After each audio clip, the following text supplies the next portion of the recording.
Pemerintah Kabupaten Badung berupaya melakukan optimalisasi pencapaian target pendapatan daerah, terutama yang bersumber dari pendapatan asli daerah (PAD). Untuk itu, Bupati Badung Nyoman Giri Praste mengatakan pihaknya menerapkan sistem informasi SmartGov. Dalam sistem ini, proses pemungutan pajak daerah mulai dari pendataan, pelaporan, penetapan, sampai dengan penagihan pajak daerah sudah berbasis web sehingga dapat diakses oleh petugas pajak dari manapun dan kapanpun.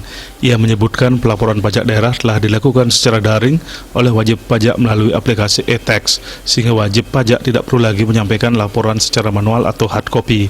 Dengan demikian akan terwujud kemudahan akses pelaporan, efisiensi waktu dan percepatan penyampaian data pajak daerah, serta meningkatkan kepatuhan wajib pajak daerah dalam melaporkan pajaknya. Kedepannya sistem informasi pajak daerah akan dikembangkan menuju layanan administrasi perpajakan daerah berbasis mobile. Ini disesuaikan dengan perkembangan terkini, di mana hampir setiap orang telah memiliki gawai dan mulai terbiasa mengakses layanan atau informasi dari penyelenggara layanan secara daring. Sistem informasi pajak daerah saat ini terus dikembangkan untuk dapat bersinergi atau terintegrasi dengan sumber data atau informasi. Parwata Bali Pos melaporkan.